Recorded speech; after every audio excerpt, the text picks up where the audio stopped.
Hello and welcome back to the Wildlands. In today's episode, you get to meet our newest Wildlander. This is Sybil. She's 10 weeks old and she is a bundle of fun, aren't you? You're a bit trouble. As Dom has been recovering from his bad back, he's slowly getting better, which is great. There's been a whole collection of odd jobs going on. I started our off-grid solar electrics, our 12-volt system in the kitchen, but I haven't quite finished them. They're taking a bit longer than I had planned. Our roof arrived for the kitchen, which is exciting, so that's another job waiting to go. We've had some guests staying at the Wildland and they've been helping on the toilet shower cabin build, which is epic, so look forward to that coming up. And just all sorts of bits and bobs going on. So I hope you enjoyed tonight's episode.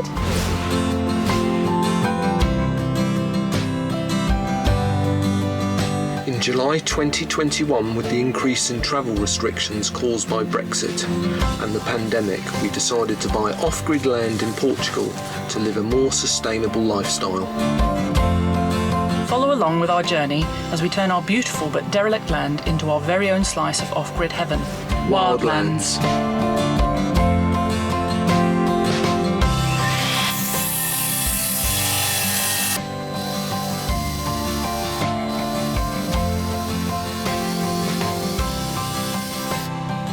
So in this nice big box from Shawllar are some new high performance solar panels. It's very exciting. Definitely going to reuse this plywood. So these rather sexy looking panels are the Shawllars, and as I said we have 6 of these, so I'm going to mount them on a frame. So one of the frames made, so you can see one panel in each square with an overlap because you silicone them on. Going to knock up the second frame really quick and they're going to be separate so we can move them about. Cut all the wood already, you can see me leaning on it here, all ready to go. And while I'm doing that, Missy is cleaning out the back of the shade house where the solar is going to go, ready to start her installing. So it's all very exciting.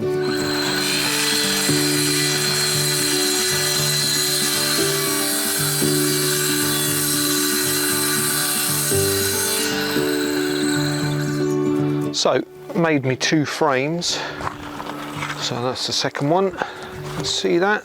So 3 panels per frame, and then ultimately the frames will have a triangular back, so they're at a 45-degree angle or so like that, but at the moment I haven't got enough wood, so I've just made the frames, and while we're building the solar system we're going to use breeze blocks, poor man's framing, until we're a bit more flush, and then we can get some more wood and get some proper frames. So the idea is that we could have mounted these on the roof of the shade house above the solar system, but we're going to use long cable and have them freestanding on the floor, and then they can go on the drive here where I'm varnishing and be moved around according to where the sun is best, particularly for the winter, and in the summer it won't matter so much, and the frames can go on top of the IBCs perhaps out the way. So I'm going to varnish them before I stick the panels on, just to give them a bit of protection, and normally I'd varnish on the floor, but as I'm an invalid with my bad back, Missy's put the table out,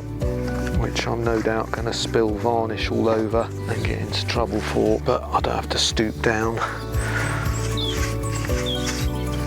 It's really just to give the wood some protection, probably give it 2 or 3 coats. Gonna have to go all around so I'm not bending too much, and then when the varnish is dry it's not going to take very long with the weather because it's another hot day. Then I can stick the panels on and I can get the camera out again and show you what Missy is doing on the solar system. So I'll show you later in the video. We've got, as always off-grid, a long list of jobs, and we've completely run out of money again, which is obviously not great news, but the slight good news is that because we're sort of budgeting piecemeal, as we've mentioned in the previous videos, we've got backup or a backlog of stuff to do. So we've got everything we need for the solar system, which is primarily what we're showing you in today's video, but we also have everything for the roof over the pallet kitchen and over the cooker, so that's exciting. I'll show you that a bit later. That all arrived the other day. So welcome to today's episode of Varnishing with Dom. And there is something quite therapeutic, not just varnishing but painting in general.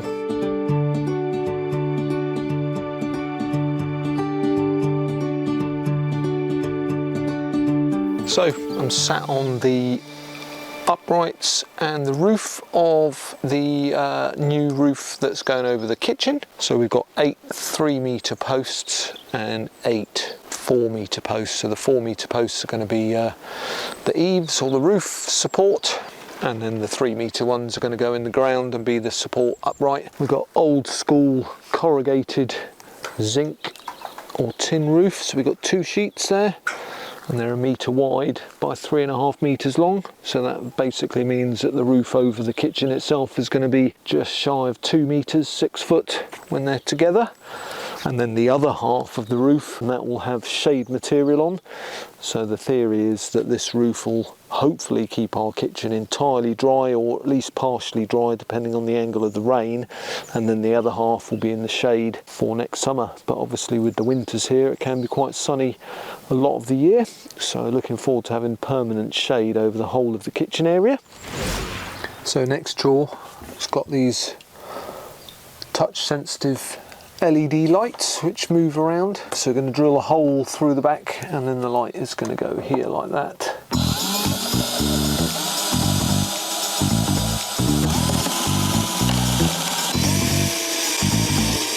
Number 2 over here. So I'm just leaning over the top to make sure I've got the wires in the right place, and then poking them through, and you've got to line up pilot holes. Not very easy. It's going to go there, so I'm just going to check that the wires are there. Oh no, the wires are not there. Hang on. Oh, they've gone the wrong way. I'll try again. Oh, I think that might be it. Give them a wiggle. Have a little look. No, that's not it either. That's the simplest things, eh? Because the lights are touch sensitive on the base, you have to put these silly rubber bungs in the hole with the screw, because otherwise the screw makes them constantly on, and it's just an extra layer of faff in it. So now the problem is these rubber things that Missy told you about, the hole is small, so the screw's getting stuck, and then I can't find the pilot hole, so I'm trying to turn this. We're also trying to keep the stupid plastic plate underneath at the same time in the right place.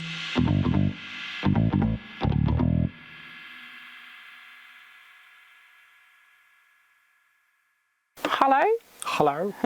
I have my crimpers out. It's been a while since I've done this stuff. I'm just making sure that I've got all the ends that I need. Oh no, they're two the same.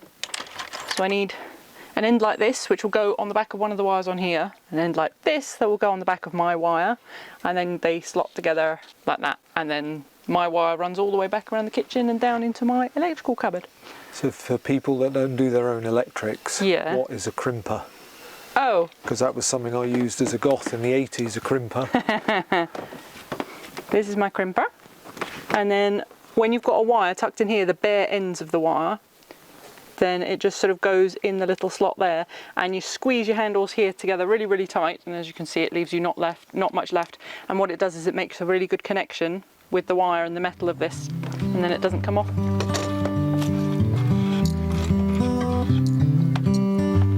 Where's my butt splices? Your butt splices? I haven't got any butt splices. Turns out I don't actually have the right crimp ends here, which I thought I had hundreds. I do have hundreds, but they're all the exact same too, and they're not quite small enough. So in the meantime, because I want to crack on with getting these cables run, I'm just going to take this one, I'm just going to strip the end off real fast, like that. Now I have a little bit of bare wire. I'm going to twist this onto the existing wires from the light, cover it in a bit of electrical tape, so that I can run the wires through there and get the right length and everything. And once we've been to town, I will come back to this, take the tape off and crimp on the ends.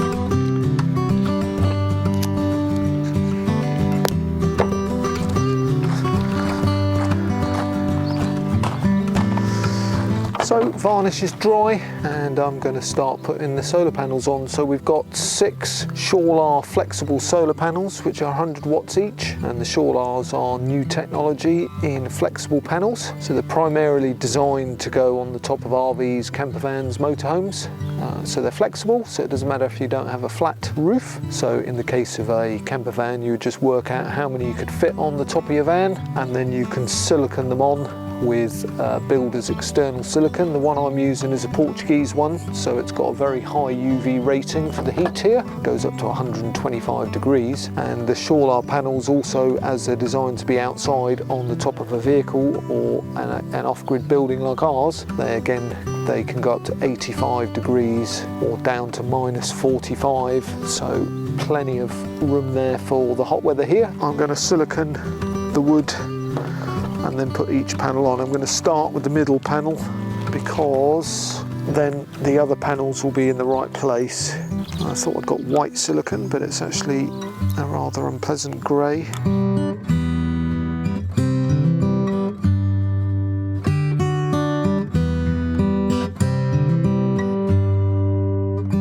There we go, the first half or 3 done.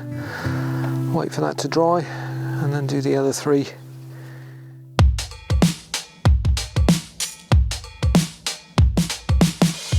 So the Shawllar panels are on.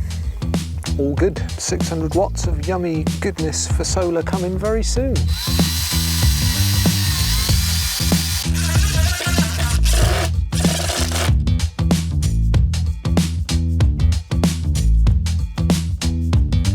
We're ready to install the inverter.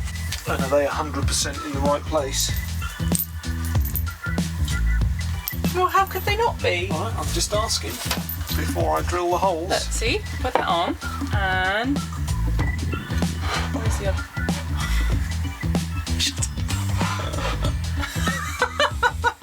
Shut up, Tom. Let's do that again then. Because this is so ridiculously heavy that I can just about lift it, and it's going to go there.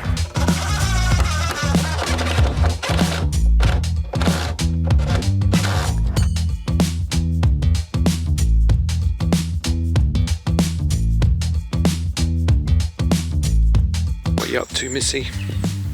Moving wood. This is my 6th barrow load this morning, and my goal is to move everything else that's over there. There's a lot of it. Wood store's looking good though, really full. Cosy warm nights ahead.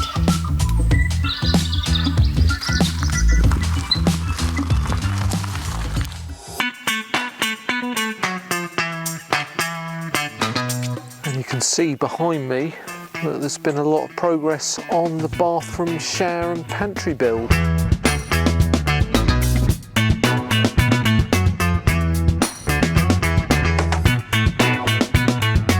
So digressing slightly, a lot of you have been asking about my back. It's very kind of you to think of me. So yeah, my back hasn't been great, and yeah, I probably should have gone to the doctors.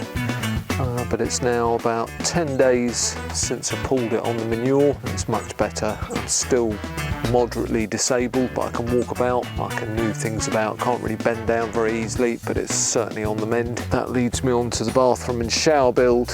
When our guests arrived, Michael, his dad and Bird, they wanted to help out, and I said, well, I'm really sorry, I've got a bad back, so I can't do anything. So George, who you saw earlier in the video, said no, he would really like to do it, and I said I can't help, can't get involved because I just got rest. So he said he would do it and help us out. So look at that amazing progress. So pleased with that. So nice of these guys to come down, give us a hand while I'm feeling slightly disabled. So great progress.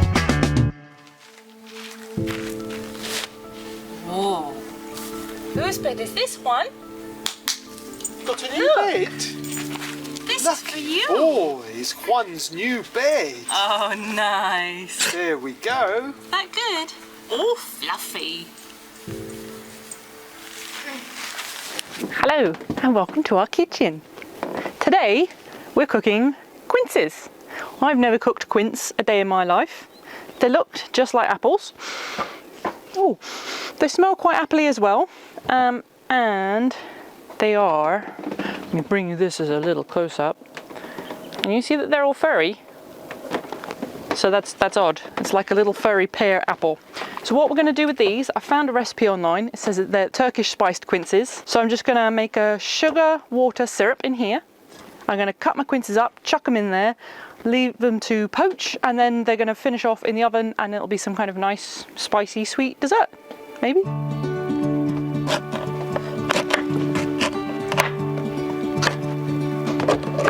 So I need 1 cup of sugar to 4 cups of water.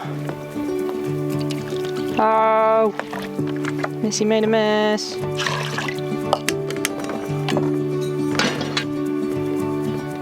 Some star anise and hibiscus, and cinnamon stick, and a sprig of rosemary that I grew on the land.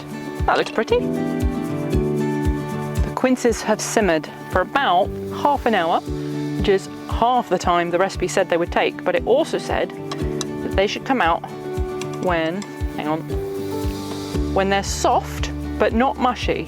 And if I balance that on there, they're soft but not mushy. So now we're going to take all the quinces, put them in the tray there and stick them in the oven for a little bit and see if they get even more caramelized and yum. They look good. It smells fantastic actually, it smells very Christmassy.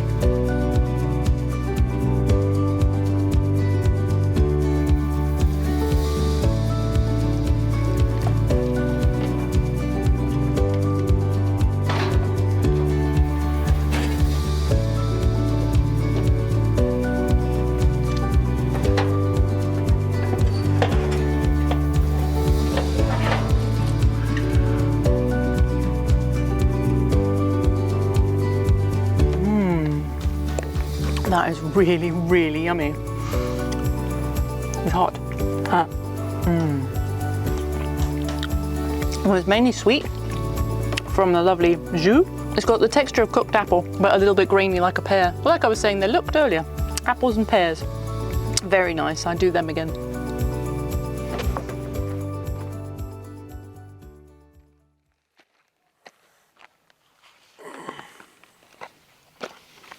Right, pickle.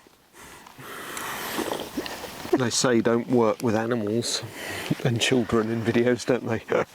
Or puppies. So you're on the wildlands. You're a wildlander, aren't you? And a crazy wildlander at that. Yeah, we're done now. Just in case you were wondering, we are done with the pets. We have the extra cat and the extra dog, and that's it. And just the goats to go. Oh no. So, thanks very much for watching and seeing what we've been up to this week on the wildlands. I think we've made good progress despite you being out of action for some of it. Yeah, I mean it's not so bad now I can walk around, so it means I can do some odd jobs that don't involve too much bending, Yep. like editing. Varnishing at the table, that was a good yep, idea. Yep, yeah, really pleased with the Shawllar panels, they look epic, don't they? They are so good. Squeaker. So I look forward to getting them plugged into the rest of the solar when you finish it next week. Yes, yeah, yeah. Set her free! Yeah, there we go. I'm looking forward to finishing it, really. I don't really like doing electrics, but It's exciting, and then you get your crimpers out and there's a lot of crimping and bashing and yeah, wiring. it's hard work and it can be confusing, but some progress, even though it's slow. It'll be done eventually, and then we'll have power. And then we'll have power in the That's shade house exciting. and around the kitchen, so Yes, that's epic. I know. And such great progress on the floor of the bathroom and shower. So I've got to thank George again for that, Yes. helping us out while I've been hobbling about. Thank you very much, George. That was a completely unexpected and absolutely amazing. And what a great We job keep as looking well. that way. It's It's just over there, Yeah. admiring it. So that means that soon we'll be able to start getting the walls up. That's exciting, isn't I it? know. Actually getting something a bit completed. And then we'll have our poo with a view. No, pop it. You back. So as always, thanks very much for watching our wafflings. Yes. And give us a like and a subscribe. And drop us a comment. Always like reading your comments. And we'll see you very soon with an update from the wildlands. Yep.